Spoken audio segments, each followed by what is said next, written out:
bara gatiin shunkurtii dabalee timaatimnuu dhibba galee biyya minaa biyya cubbuu zeeroo taate gatiin lubbuu. Aanaa kiiramuu keessatti finxaalayiiwwan Amaaraatiin dhufanii uummata nagaa ajjeesaa jiraniin waldaa tokko qofaa keessatti namoonni 30 ol ajjeefamuun dhagahamaa jira. Gurra kan qabu haa dhaga'u, ija kan qabu haa ilaalu. Mootummaan Waaqayyoo dhiyaateera yaada garaa keessa. Yooyi ashamaa akkam jirtu nagaaf jaalalli Waaqayyoo bakka jirtu hundatti isiniif haa baay'atu. Kun YouTube chaalee Boonsaa Addisuu Guuteetii haaraa yoo taatan subscribe gochuudhaan maatii keenyatti dabalamaa viidiyoowwan yerootti gadhiisnu akka dafanii isiniif dhufaniif mallattoo beelii banaa gochuu hin dagatinaa. Oduu waa'ee Focus Ministry alatu isiniif dhiyeessina. Yoonaas Abduu Daayireektara olaanaa Focus Ministry ta'uudhaan muudamee jira. Focus Ministry'n tajaajila guddaa dhaloota irratti hojjetu keessumaayyuu manneetii barnoota sadarkaa tokkoffaa irraa eegaluun hanga yuunivarsiitiitti hojii wangeelaa babal'isuu fi hojjettoota wangeelaa guddisuu keessatti gahee olaanaa qabaachaas tureera. Kanaan dura ministiriin kun rakkoowwan hooggana isaatiin rakkachaa turus hojiin hojjetamee salphaa miti. Asumaan ergaa daayireektara olaanaa Focus Ministry Yoonaas Abdootiin darbee isiniif dhiyeessina. Akkam jirtu jaallatamtoota ijoollee Waaqayyoo. Oduu gammachiisaan isiniif qabadhee dhiyaadhe.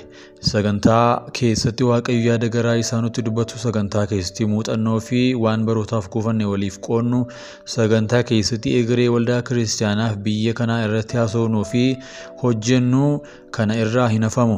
Eebbifamtoonni Focus Ministry keessa dabartan hundi keessan sagantaa isiniif qophaa'ee kana keessaa hin hafina. Sagantaan kun qiddoomina gaariin mul'ata guddaa qabatee gara fuulduraatti adeemuuf aldureewwan hundumaa xumuree jira. Hojii gaarii isa Waaqayyo isin keessa kaa'ee iddoo isin keessatti baastanii hojjettan keessaa sagantaan kun isa tokko. Kottaa ni kadhannaa, ni mari'annaa, ni hojjenna. Achumatti wal agarraa jedha daayireektarri olaanaa Focus Ministry kan ta'e Yoonaas Abdoo Muhammad irraati. Sagantaan kun kan inni ta'u waldaa guutuu wangeelaa Gullallee Finaansiitti argamtudha. Mata dureen isaa yaadammaqnuu jedha, kutaa 2ffaadha. Kanaaf sanbata guddaa dhufu jechuunis akka lakkoofsa biyya kanaatti gaafa 13/2/2015 sa'aatii 7:00 irraa eegalee jechuudha. Waldaa guutuu wangeelaa Finaansii naannoo Madaalamiitti argamu jechuudha, magaalaa Finfinnee. Hundumti keessan iyyuu irraa hin hafinaa isiniin jenna.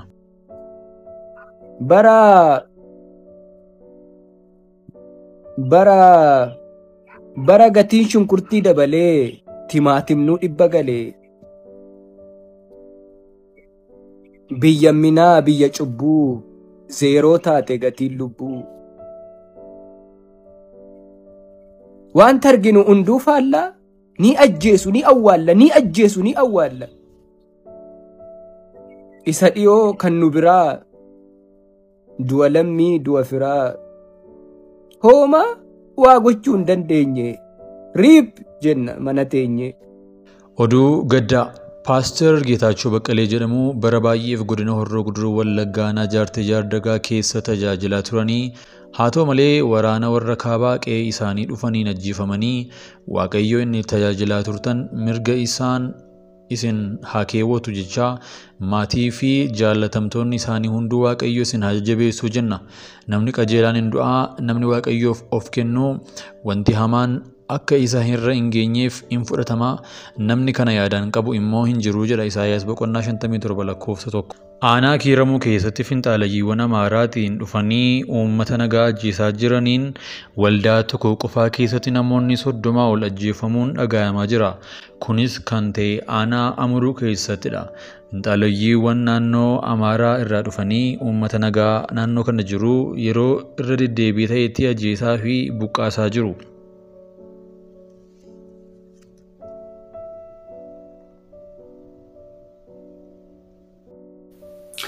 Macaafa qulqulluun seera keessa deebii boqonnaa 9 irratti utuu dubbifachaa jiru waan dinqii tokko arge.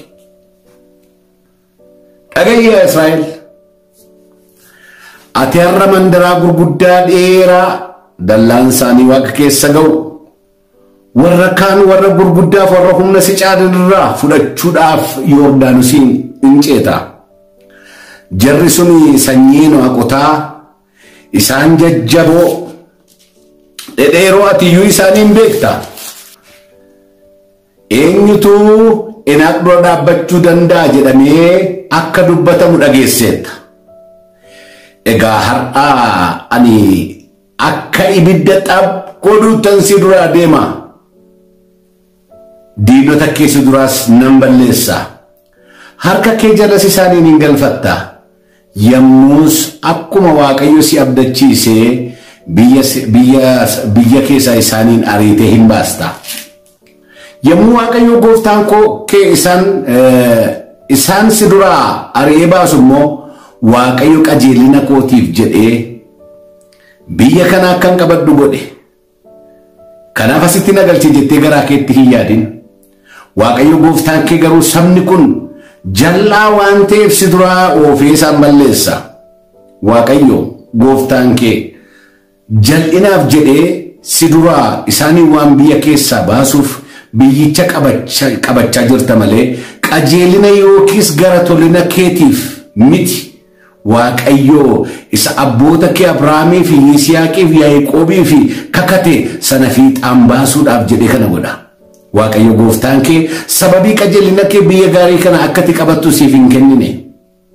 Ati lafa onaa keessatti attam Waaqayyoon akka aarsite yaadadhu. Een irraan batin ati buqa jabeessa haa ta'uyyuu malee isan abboota keetiif kakadheef jedheen sii kennaadha. Ati Waaqayyoon lafa onaa keessatti baay'ee aarsitee turteedha. Ageessu asirratti jabina keef qulqullina keef eenyummaa keef jedhee sii kenna miti jedhe. Gurguddoo an asirratti maal jechuun barbaada yaada Waaqayyoo yookaan hojimaata Waaqayyoo yoon jedhe hin bareedaa laata dhee yaada. Hojimaata Waaqayyoo የእግዚአብሔር አሰራር yommuu wanta tokko sitti dubbatu tokkoffaa dandeettii kee irra dhaabbata miti. Lammaffaa qajeelina kee irra dhaabbata miti. Sadaffaa gara tolina kee irra dhaabbata miti. Utuuti Waaqayyoon tuttuqsee aarsitu iddoo kanatti maal jedhaa ati boqo jabeessaadha. Gaggaragaltuudhaa jedhe. Lafa Qaades Barnee keessatti waan na goote beektaa jedhe. Ati jallaadhaa jedhe. Garuu jedhe abboota keetiif isan kakadheef jedheen sii kennaa jedhe. Waaqayyo hojimaan isaa sammuu namaa gararraadha. Tokkoffaa waan ati hin dandeenye tokkotti si erga. Waan humna kee gararraatti si erga. Waan dandeettii kee gararraatti si erga. Ittiin bulmaatni biyyi lafaa sadarkaa kee, sartifikeetii kee, dippiloomaa kee, digirii kee, maastarsii kee, PhD kee irra dhaabateetu si qajara yookaan si geggeessa miindaan isaa ta'uma sana. Ittiin bulmaanni caasaan Waaqayyoo garuu garagalchiidha. Jallaatu taatee jirtu qajeelina siif yaada. Dadhabaatu taatee jirtu humna siif ta'a. Utuuti Waaqayyoon aarsitu Waaqayyoon moosiin si gammachiisa. Maaliif eebbi waaqarraa yookaan inni olii dhufu kuni gaggaragaltii hin qabudha. Inni qajeelaadha waan ta'eef qajeelina isaarraa kan ka'e abbaa bara baraa abbaa ifaa biraa dhufedha. Waan ati hin dandeenyetti Waaqayyo gaafa sitti himu waan humna kee gararraa kana goota gaafa Waaqayyo sitti himu dandeettii kee irra dhaabatee waadaa sii galaa hin jiru. Gaarummaa kee irras dhaabatee waadaa sii galaa hin jiru. Araarri Waaqayyo asirratti afaan nama qabachiisa. Beektaa isa abboota kee obbo Abbaa Gammachiis warra akka Aster Gannoo warra akka Qees Dafaa Jamoo warra akka Guddinaa Tumsaa warra gurguddoota kana dura gatii kafalanii darbaniif jedhee har'a si yaadadhaa siin jechaa jira. Beektaa warra karaa kee wangeela gatii kafalanii darbaniif jedhee gatii isaaniin har'a sii baasaa. Yommuu kana sii kennu anumatu jabaadhaa anumatu cimaadhaa dinqiin akka koon hojjetame hin jedhin dubbichi achirra miti jedhe Waaqayyo. Hin jedhin qajeelina kee irra dhaabadhe gara tolina kee irra dhaabadhe biti ati gaggalagaltuudha jedhe.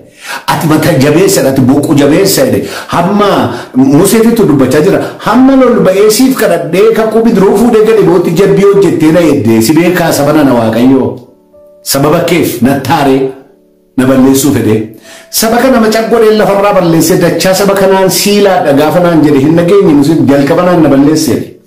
Beektaa hojii Waaqayyo hojjetu dandeettii keef eenyummaa kee irra dhaabbatee hojjetamti. Lammaffaa ceetee qabattadha. Lafti kun qabatamaadha.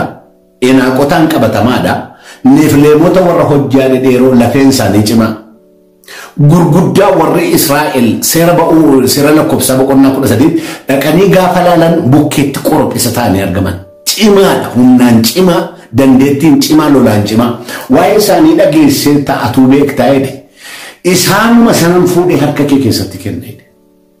Haalleluuyaa. Dandeetti humnaan si caalu. Riqichi isaan ijaarratan nama waa bantii waa qabra ga'a. Karaa hunduma waan dandeessu miti. Maarree jennaan anatu abidda xap godhu ta'ee si dura baay'ee. Attam namatti tola. Abdiidhaan kana yoo eeggatteef siif ta'a. Amantiidhaan yoo itti deemtees akka Israa'el hin dhaalta. Garuu har'as dabalee waan hin jedhu jabina keef qulqullummaa keetiin miti.